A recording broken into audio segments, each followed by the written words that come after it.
Menjadi seorang terapis bukanlah sebuah pilihan, tapi untuk orang seperti saya yang tidak punya skill apa-apa dan hanya mengandalkan ijazah SD, menjadi tukang pijat adalah pilihan terbaik saat ini.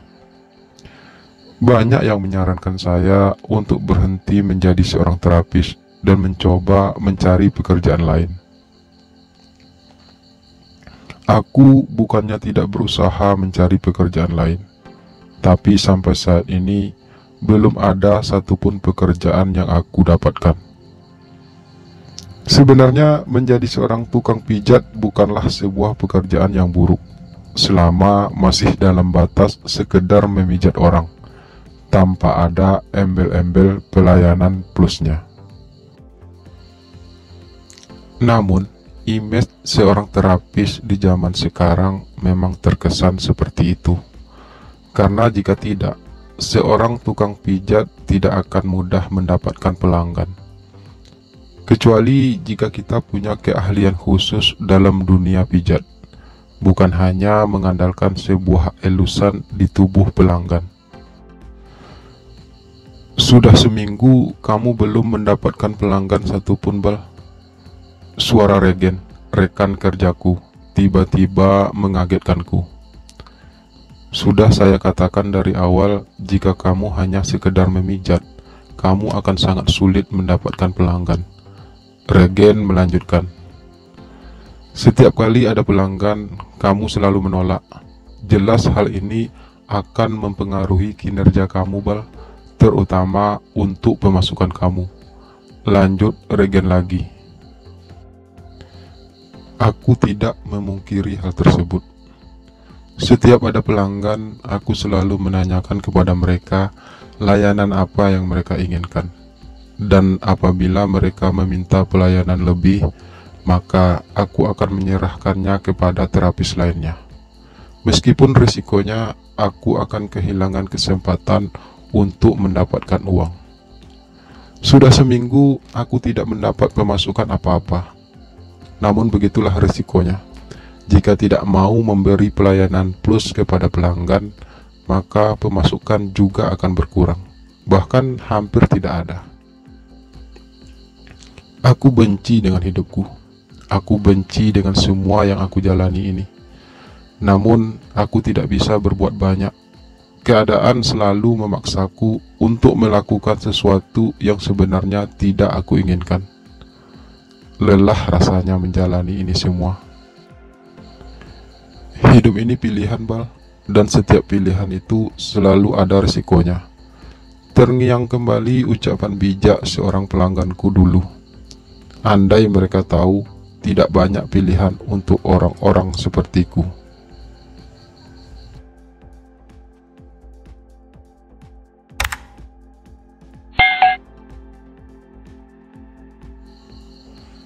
Kali ini kamu gak bisa menolak, Bal, karena hanya kamu satu-satunya yang kosong hari ini. Suara Regen lagi, keesokan harinya. Kamu kan bisa, Gen, timpalku tanpa selera. Aku juga sudah ada pelanggan. Sebentar lagi aku akan berangkat, balas Regen. Kamu tenang aja, kali ini orangnya masih muda dan sepertinya dia orang kaya. Lanjut Regen.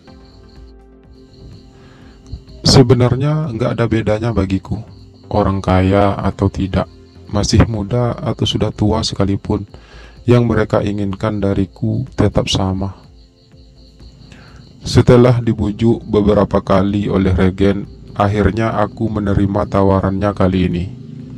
Bukan saja karena aku satu-satunya terapis yang kosong hari ini, tapi juga karena sudah lebih dari seminggu aku tidak ada pemasukan. Uangku sudah mulai menipis. Setengah jam kemudian aku sampai ke sebuah hotel mewah di tengah-tengah kota. Sesuai dengan alamat yang telah diberikan Regen tadi, aku langsung menuju kamar yang dimaksud. Seorang laki-laki muda menyambutku dengan senyum ramahnya. Laki-laki itu memang terlihat masih muda, mungkin usianya 2 tahun lebih muda dariku. Andika, Tegas laki-laki itu menyebut namanya sambil menggenggam tanganku erat. "Iqbal," jawabku lugas.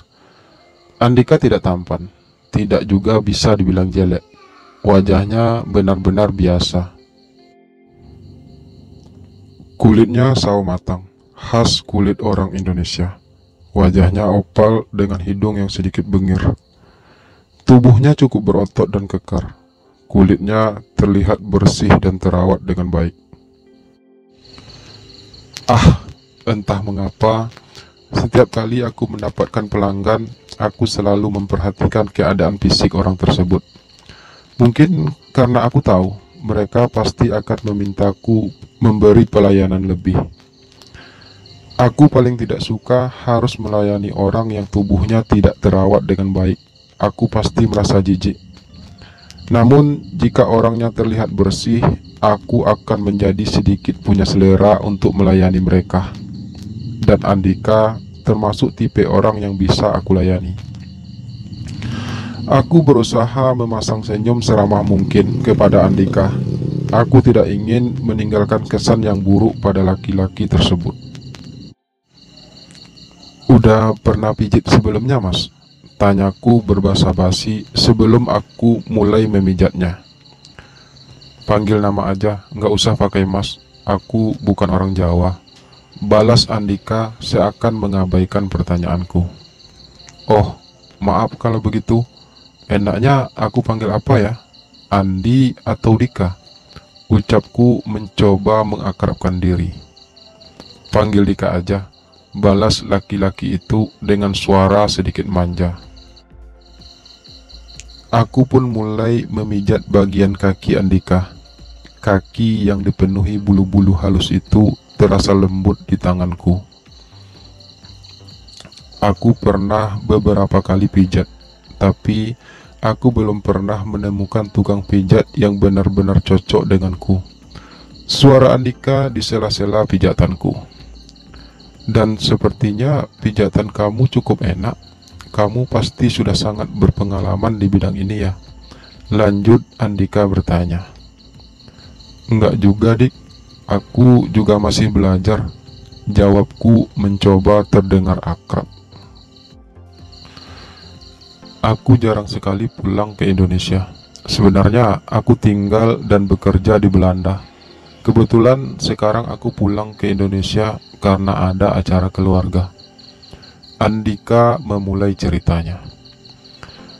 "Aku baru saja sampai kemarin, dan karena merasa sangat capek, aku mencoba mencari tukang pijat di kota ini. Seorang teman merekomendasikan tempat Bang Iqbal bekerja. Aku anak bungsu dari 3 bersaudara. Kakak pertamaku perempuan, sudah menikah dan sudah punya 2 orang anak. Kakak keduaku laki-laki, juga sudah menikah, dan ia bekerja di perusahaan papa. Aku sendiri sebenarnya di Belanda juga menjalankan salah satu perusahaan papa, tapi aku tinggal sendirian di sana. Mama dan papa lebih memilih untuk menghabiskan masa tuanya di Indonesia. Aku lahir dan besar di Belanda karena dulu papa dan mama juga menetap di sana." Andika memelankan suaranya saat aku mengurut bagian punggungnya. "Aku suka kalau pelangganku lebih terbuka padaku. Itu artinya mereka menaruh kepercayaan lebih kepadaku untuk sekedar mendengarkan kisah hidupnya. Karena itu, aku berusaha menyimak setiap cerita Andika sambil aku terus memijatnya." "Apa kamu gak punya keinginan untuk menetap di Indonesia?" tanyaku sambil meminta Andika memutar tubuhnya untuk telentang. "Di Indonesia aku tidak punya banyak teman. Jadi aku lebih memilih untuk melanjutkan hidup di negara Belanda. Bahkan mungkin sampai aku menua di sana," jawab Andika sambil menyunggingkan senyum manis. "Biasanya Bang Iqbal memberikan pelayanan lebih pada pelanggan?" tanya Andika tiba-tiba setelah untuk beberapa saat ia terdiam menikmati setiap pijatanku di dadanya. "Nggak selalu, Dik. Aku juga nggak mau sembarangan. Jawabku jujur. Bang Iqbal milihnya yang berduit atau yang sesuai selera Bang Iqbal? Tanya Andika lagi, sambil tangannya menyentuh lenganku. Enggak dua-duanya, Dik. Aku hanya memberikan pelayanan lebih jika aku benar-benar lagi butuh uang. Kalau soal selera, sebenarnya aku tidak punya selera pada laki-laki manapun. Jawabku. Bang Iqbal bukan homo? Tanya Andika dengan sedikit mengerutkan kening. Dulunya bukan. Jawabku dengan sengaja menggantungkan kalimatku. Kalau sekarang? Tanya Andika terlihat penasaran. Sekarang aku nggak tahu, Dik, siapa aku sebenarnya. Sudah teramat sering aku melakukan hubungan dengan banyak laki-laki. Meski sebenarnya aku terpaksa melakukan hal tersebut. Bahkan aku pernah jatuh cinta pada seorang pelangganku. Jelasku. Tapi sejujurnya aku masih selalu punya selera terhadap perempuan. Aku juga beberapa kali pacaran dengan perempuan, meski aku tetap menjalankan profesiku sebagai seorang tukang pijat. Lanjutku lagi. Andika terdiam cukup lama mendengar penuturanku barusan. Ia terlihat mencoba mencerna setiap kalimat yang aku ucapkan padanya. Kalau boleh tahu, kenapa Bang Iqbal sampai terjebak dalam dunia ini? Tanya Andika akhirnya. Aku menghela napas berat, lalu perlahan mulai menceritakan secara singkat tentang perjalanan hidupku.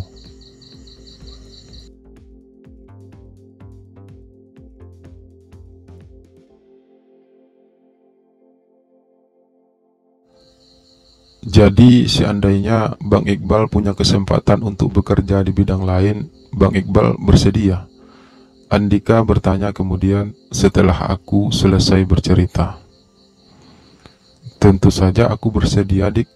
Tapi seperti yang aku katakan tadi, aku tidak punya keahlian apa-apa. Jawabku dengan nada lemah. Kali ini Andika kembali terdiam. Ia terlihat menikmati pijatanku kembali.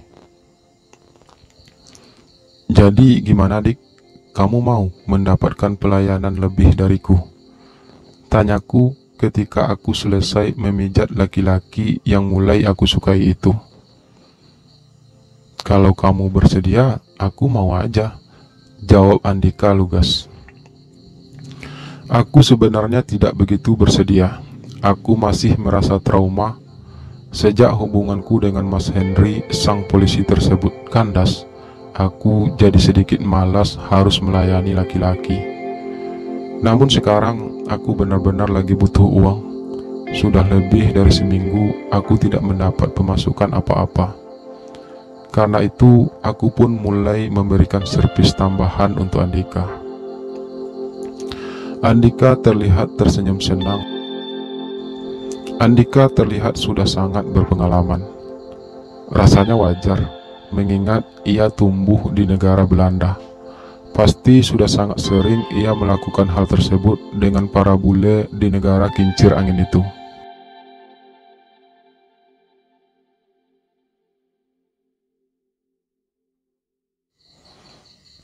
Aku suka sama Bang Iqbal. Lembut suara Andika di telingaku saat 2 hari kemudian ia kembali membokingku. Aku bahkan mungkin telah jatuh cinta sama Bang Iqbal, ucapnya melanjutkan. Sebagai seseorang yang dibesarkan di negara Belanda, keterbukaan Andika akan perasaannya bukanlah menjadi hal yang asing bagiku. Tapi aku tidak dengan begitu saja percaya akan apa yang diungkapkannya.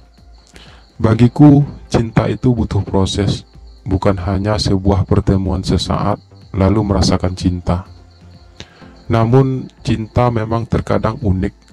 Ia tidak bisa ditebak kapan dan kepada siapa cinta itu akan jatuh. Jangan-jangan itu hanya nafsu semata, Dik. Kamu mungkin orangnya baperan, ucapku akhirnya. Aku tahu persis apa yang aku rasakan, Bang. Aku bukan orang yang gampang jatuh cinta, tapi semenjak bertemu Bang Iqbal 2 hari lalu, aku dapat merasakan bahwa betapa aku menginginkan Bang Iqbal. Andika berucap sambil membelai rambutku lembut. Kali ini Andika memang tidak meminta aku untuk memijatnya. Ia hanya meminta aku untuk menemaninya mengobrol. Andika meminta aku untuk berbaring di sampingnya, sambil kami terus saling mengobrol dan mengenal lebih dekat lagi. Seminggu lagi aku akan kembali ke Belanda. Aku ingin Bang Iqbal ikut denganku. Suara Andika lagi. Aku ingin Bang Iqbal berhenti menjadi seorang tukang pijat dan ikut denganku lalu memulai pekerjaan baru.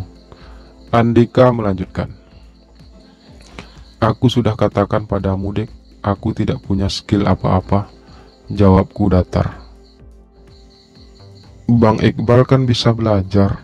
Aku akan memberikan kesempatan untuk Bang Iqbal belajar menjadi seorang pengusaha, dimulai dengan menjadi asisten pribadiku. Ujar Andika masih dengan terus membelai rambutku. Apa itu nggak berlebihan, Dek? Kita baru saja saling kenal loh. Ucapku sambil kali ini memutar kepalaku untuk menatap Andika. Aku sudah banyak bertemu berbagai macam karakter laki-laki, Bang. Namun baru kali ini aku merasa benar-benar nyaman. Dan lagi pula, setelah mendengar cerita kehidupan Bang Iqbal tempo hari, aku jadi berpikir untuk membantu Bang Iqbal keluar dari dunia yang sebenarnya tidak abang inginkan ini. Andika tiba-tiba bangkit dari rebahannya. Ia duduk membelakangiku. Tapi apa harus ke luar negeri? Tanyaku kemudian. Aku tinggal dan bekerja di sana, Bang, dan aku ingin Bang Iqbal hidup bersamaku di sana. Di sana kita akan lebih bebas berhubungan, Bang. Selain karena aku tinggal sendirian, di Belanda hubungan seperti kita ini bukanlah sesuatu yang aneh bagi orang-orang. Andika berusaha menjelaskan. Aku bukannya tidak ingin menerima tawaran dari Andika, tapi ada beberapa hal yang mengganggu pikiranku. Pertama, aku belum begitu yakin kalau Andika benar-benar menginginkanku. Aku takut sesampai di sana ia justru akan mencampakkanku. Dan yang kedua, aku jadi ingat Sinta, adikku satu-satunya itu. Biar bagaimanapun, Sinta adalah keluargaku satu-satunya saat ini, dan begitu juga sebaliknya. Meski Sinta sebenarnya sudah cukup bahagia dengan kehidupannya yang sekarang, apalagi semenjak kehadiran putra pertamanya dan sang suami. Kehidupan Sinta memang sudah jauh lebih baik sekarang, tapi aku juga tidak mungkin meninggalkannya sendirian di sini. Aku merasa berat harus berpisah dengan adikku itu. Percayalah, Bang, aku serius dengan tawaranku. Aku tidak ingin kehilangan kesempatan untuk bisa memiliki abang. Aku ingin hidup selamanya bersama Bang Iqbal. Bahkan jika bisa, kita akan menikah di sana, Bang. Kita akan membangun rumah tangga kita di sana. Kita bisa mengadopsi seorang anak. Itu merupakan cita-citaku sejak lama. Hanya saja aku belum menemukan pasangan yang cocok. Dan saat bertemu Bang Iqbal, aku merasa mungkin inilah saatnya bagiku untuk mewujudkan impianku tersebut. Kalimat Andika yang panjang lebar itu benar-benar membuatku merasa kaget. Sudah sejauh itukah rencana Andika untuk hidup kami ke depannya? Padahal kami baru saja saling kenal. Lalu bagaimana dengan orang tua dan keluarga kamu di sini, Dik? Apa kamu tidak memikirkan perasaan mereka? Tanyaku akhirnya setelah aku terdiam beberapa saat. Mereka nggak perlu tahu, Bang. Lagi pula, kalaupun mereka tahu, mereka pasti maklum kok. Orang tuaku pernah tinggal cukup lama di Belanda. Hal-hal seperti itu sudah biasa mereka dengar. Jawab Andika terdengar yakin. Aku perlu memikirkan hal ini lebih dalam lagi, Dik. Aku nggak mau gegabah dalam mengambil sebuah keputusan. Aku tidak ingin merasakan penyesalan di kemudian hari. Aku berujar juga akhirnya setelah cukup lama aku berpikir. Aku tahu, ini bukanlah hal yang mudah bagi Bang Iqbal. Aku tidak akan memaksamu, Bang. Namun, kalau Abang bersedia, aku janji, tidak akan aku biarkan sedetik pun senyum itu hilang dari bibir manis Abang. Aku akan selalu membuat Bang Iqbal merasa bahagia, sehingga tidak akan ada lagi air mata Bang Iqbal yang terbuang percuma karena penderitaan hidup ini. Aku benar-benar tersentuh dengan kalimat Andika barusan.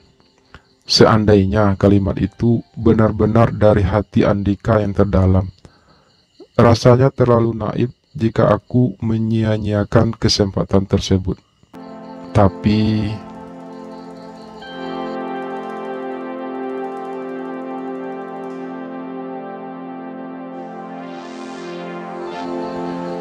Mas Iqbal yakin mau pindah ke Belanda?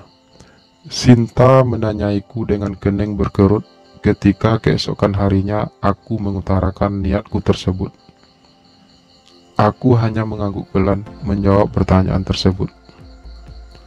Sebenarnya aku belum begitu yakin, namun jika aku tidak menerima tawaran Andika tersebut, aku akan kehilangan kesempatan untuk bisa merubah hidupku. Aku tidak mau selamanya menjadi seorang terapis. Tapi apa iya harus ke luar negeri, Mas? Bukankah lebih baik kalau Mas kerja sama Mas Dodi aja? Ucap Sinta kemudian. Dodi, suami Sinta, memang sudah sering menawarkan aku pekerjaan di kantornya. Aku bukannya nggak mau kerja di tempat Dodi, tapi Dodi dan Sinta sudah terlalu baik padaku selama ini. Aku tidak ingin selamanya menjadi beban bagi adikku itu. Aku juga tidak ingin terkesan memanfaatkan Dodi untuk sebuah pekerjaan. Apalagi orang-orang juga tahu kemampuanku. Mereka pasti akan berprasangka buruk seandainya aku bisa bekerja di kantor Dodi dengan kemampuanku yang sangat terbatas. Dan terlebih dari itu semua, sebenarnya alasan utamaku tidak mau bekerja dengan Dodi ialah karena aku tidak ingin mengingat lagi kenanganku bersama almarhum Om Danang, ayahnya Dodi. Aku tidak ingin hidup dalam bayang-bayang masa laluku. Lagi pula, dengan ikut bersama Andika ke luar negeri, aku bisa memulai hidupku yang baru tanpa ada siapapun yang mengenalku. Aku nggak bisa terus-menerus membebani kalian berdua, Sin. Kamu sendiri tahu kalau aku hanya lulusan SD. Jika aku nekat untuk tetap bekerja di tempat Dodi, kamu bisa bayangkan pandangan orang-orang terhadap kita, terhadap kamu. Ucapku akhirnya masih berusaha memberi pengertian kepada Sinta. Meski dengan sangat berat, Sinta akhirnya menyetujui keputusanku tersebut. Tapi Mas harus janji untuk selalu mengabari Sinta di sini. Ucap Sinta terdengar lemah.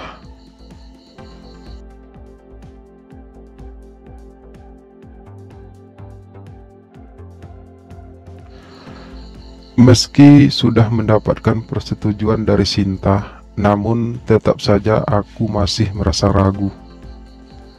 Keraguanku bukan lagi akan keseriusan Andika dengan segala rencana indahnya. Yang aku ragukan sekarang adalah perasaanku sendiri. Apakah aku bisa mencintai Andika seperti ia mencintaiku? Apakah aku sebenarnya menginginkan hal ini, seperti Andika yang menginginkan ini semua? Atau apa sebenarnya yang ingin aku kejar di sini? Kehidupan yang lebih baik atau hanya sekedar mengikuti gejolak hatiku? Aku benar-benar jadi bingung. Tak pernah terpikir olehku untuk pergi meninggalkan negara ini, apalagi untuk pergi dalam jangka waktu yang sangat lama.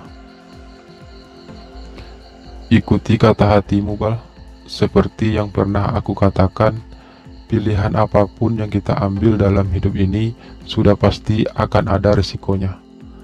Regen berusaha menasehatiku ketika aku menceritakan tentang Andika padanya. Lagi pula, nggak ada salahnya kamu mencoba hal-hal baru dalam hidup ini. Lanjut Regen lagi.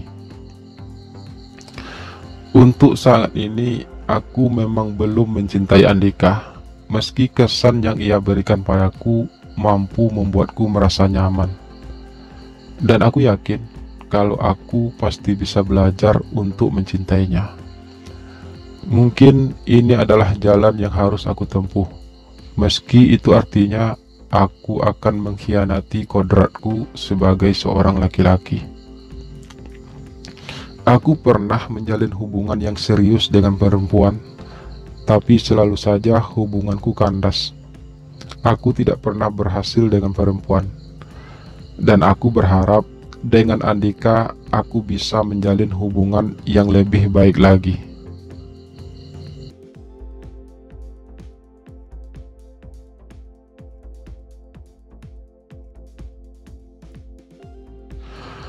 Setelah berpikir selama 2 hari ini, aku akhirnya, meski masih dengan perasaan ragu, menerima tawaran Andika tersebut.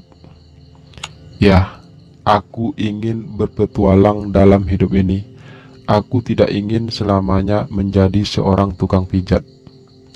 Dan sekaranglah kesempatanku untuk memulai petualanganku. Sinta juga sudah mendapatkan kehidupan yang lebih baik, jadi aku tidak perlu terlalu mengkhawatirkannya. Andika juga terlihat sangat serius dengan niatnya tersebut. Berdasarkan hal tersebut, aku dan Andika akhirnya berangkat ke Belanda beberapa hari kemudian. Jangan lupa kabari Sinta ya, Mas. Suara Sinta parau melepaskan kepergianku di bendara. Andika juga dilepaskan oleh kedua orang tuanya dan kedua kakaknya. Namun mereka terlihat baik-baik saja melepaskan kepergian Andika. Karena itu bukan pertama kalinya Andika pergi meninggalkan mereka. Di atas pesawat, aku duduk di samping Andika sesuai dengan tiket yang ia pesan. Andika terlihat tersenyum bahagia menatapku. Aku berusaha membalas senyum itu dengan sedikit menyunggingkan senyum. Biar bagaimanapun, ini bukanlah keputusan yang mudah bagiku. Aku tidak bisa membayangkan bagaimana kehidupanku selanjutnya di tempat yang baru. Berada di negeri asing yang tidak seorang pun aku kenal. Aku hanya berharap Andika benar-benar menepati janjinya. Ya, semoga saja.